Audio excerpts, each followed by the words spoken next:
lot of the rigs that I have found most effective over the years fail the palm test terribly. Camouflaging your end tackle will catch you more carp.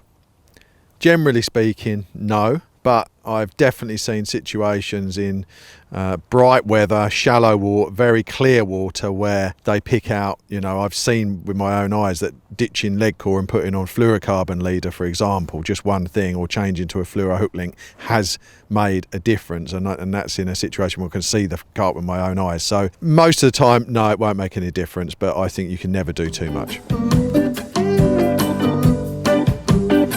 Hand sharpening your hooks will absolutely, unquestionably catch you more carp in the long run, and if your end objective is to penetrate soft flesh, then anyone who argues that something is less sharp than something that is extremely sharp is eminently foolish, in my opinion.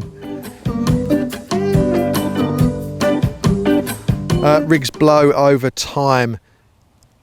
Yeah, I mean, again, people that have been fishing chods or stiff hinges and so on, you certainly see a decrease in their effectiveness. So their rigs, and they definitely decrease. So you can call it blowing or whatever you want, but yeah, some rigs can blow. That's an interesting one, and certainly as Terry has proved with the stiff hinge, even from the early days, that a rig like the stiff hinge can definitely be a big fish rig just by virtue of the fact it's got a massive hook and it's thick line, and it doesn't tend to catch singles or doubles at the same rate as it catches bigger fish, and I've seen that with my own eyes. Absolutely.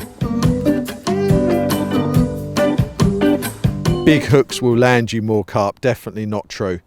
In fact, I often think and have found that really small hooks of the right pattern can give you better penetration and land you more fish than really big patterns that can sometimes skid out. I don't use tungsten sinkers at all. I don't know if that's a myth or not, but I much prefer little mouse droppings of putty, but with a good quality sinking Hooklink and little mouse droppings of putty, I'm confident that it's sat nailed down to the deck. You won't catch on a pop-up in here, mate. Well, there are definitely some situations where I know putting a pop-up on will be to your absolute detriment, and vice versa. So there are trends, and you need to find out what's working, but there are some places where one is better than the other, no doubt about it.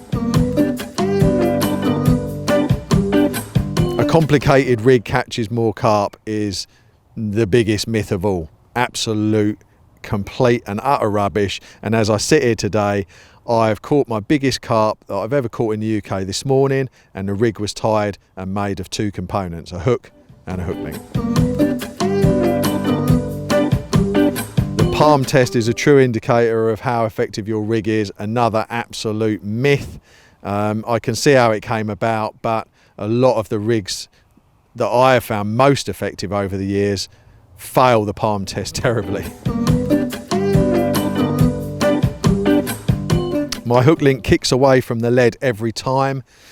I don't know if that falls in the category of being a myth or not. I mean, if you're using a stiffish Hooklink or some kind of boom and a slow sinking bait, then yes, it should kick away every time, and you can prove that yourself by dropping it in water. I don't know if that answers the question, but if it's set up right, then yes, it will be doing that.